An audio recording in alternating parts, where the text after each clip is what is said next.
Good morning and good afternoon and good evening, West Ham fans, depending on what part of the world you're watching from. This is Anton bringing you some up-to-date transfer news. This particular show is in association with our good friends over at Knees Up Mother Brown, KUMB.com. Make sure you do go across out there and check out the wonderful content as per usual. You're not going to get the fancy graphics today. You're just going to get straight to the point, and I'm here to give you some of the most recent transfer news.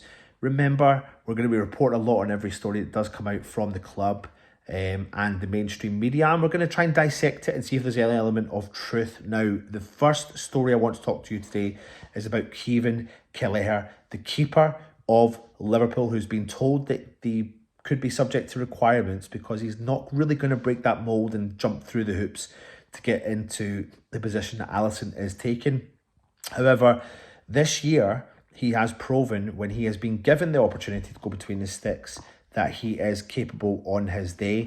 He made 10 appearances for Liverpool, albeit, yes, conceded 12 goals, but he did get 4 clean sheets and made 25 saves this season. Now, the interesting thing is, stories were breaking yesterday saying that Brentford had made a move for the shot stopper. However, reports are suggesting late last night into the morning that West Ham are also pursuing a potential deal to bring him in. Now, interesting facts are as follows. He shares the same agency as Niklas Füllkrug. So there could be some element of truth in the story that maybe they're kind of starting to put this story out.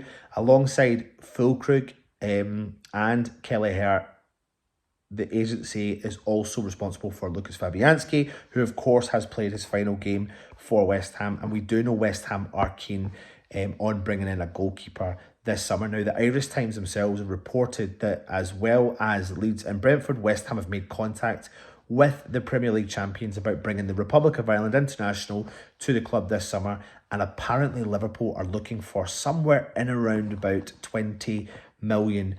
Now, he is going to struggle to try and break that mould of removing Alisson in between the sticks, and especially now that Liverpool have agreed to sign Valencia goalkeeper Georgia Mamardashvili, meaning that his first team chances will become more restricted. And as we know, West Ham are losing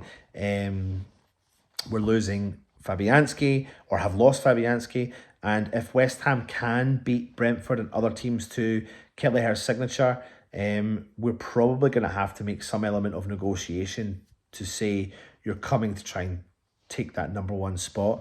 He would be leaving Liverpool because he wants to be the main man between the sticks, and he would not probably want to play second fiddle. But what we do know is that no player is guaranteed anything in life, especially at the top level of the Premier League. But what do you think of Kelleher? Do you think that's a right choice? 20 million, is that a worth good valuation for the Liverpool keeper?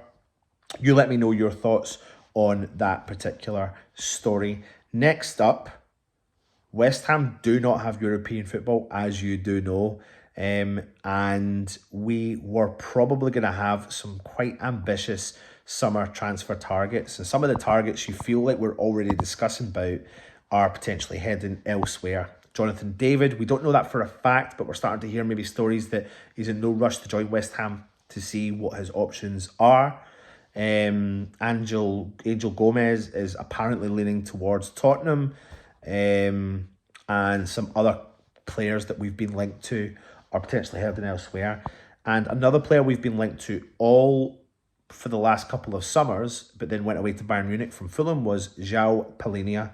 And it looks like he is placing West Ham quite far down his list. Now, reports back in April suggested that we were chasing Palhinha and he was potentially tempted to come back to English football, considering he only started 6 times for during the campaign under Vincent Kompany when they won, obviously, the Bundesliga title. And they did invest quite a lot of money themselves into bringing him in to the Bundesliga from Fulham. But Palhinha himself seems to have been shutting down the rumours of him leaving and potentially looking at staying at the club and fighting for his place. And he said that he wants to be at the Allianz Arena for another 3 years at most. I want to fulfill my contract with Bayern. Obviously, I don't know what tomorrow will bring, but mainly due to my family life, I would return to Portugal. It doesn't say that, but he's meaning home when he leaves Germany. So that's potentially where he's saying that if he's going to end up somewhere else, it's looking like it's going to be Sporting Lisbon, where he started his career himself. So West Ham do have ambitious targets, but can we get these ambitious targets over the line? And does he fit the model and the age of what we're looking for? We know he's a quality player, but he does come this particular season with quite a few injury concerns. So let me know your thoughts. Is that a realistic target? I'm going to put that one down as a no-go. I don't think West Ham will see that one through. I don't think Palhinha will be a West Ham target moving forward. But what do I know? I'm only little old Anton from the West Ham network. Now, the last one is a potential outgoing. Now, the one player we know that's probably going to be outgoing, it's on many conversation of all of us, is Mohamed Kudus. Now, watch our show at the Daily at 12:30 today, where we discuss that particular subject. But there are rumours rife now saying that clubs not just around the world, and we know the Premier League are going to be interested in players like Mohamed Kudus, and another clubs came up out of the midst of nowhere, and that is that Newcastle, considering they have got Champions League football, they're keen to add a right-sided winger to their squad, and because they've got the Champions League qualification, they're willing to invest money into a player. And apparently Kudus, who is only 24, is featuring very, very high on their shortlist, and they're now exploring a potential swoop for the Ghanaian international. Now, what would be interesting is that West Ham would probably hold the keys to this negotiation in terms of what we could request, especially from a Premier League rival. And I'm not sure Newcastle will be able to afford that. Now, let's not beat about the bush here. We know many English clubs will be interested in Kudus' signature, but we also know that clubs from Saudi Arabia are going to be heavily interested. Al Hilal and potentially going to be offering him a mega deal, and not just him a mega deal. Sorry, Al Hilal. I meant to say Al Nassr, but also West Ham a lot of money, and that could be the key to the project that West Ham are trying to achieve. But what do you think? Do you think Kudus will be playing for West Ham? Do you think he'll be playing for Saudi Arabia, or will he be playing in the English Premier League? But for who next year? Anyway, that brings an end to today's Hammers Headlines. If you're new around here, hit the subscribe button, hit the thumbs up. Please leave a comment. Go and check out Knees Up Mother Brown, KUMB.com. This is your Hammers Headlines. I'm Anton. Come on, you irons.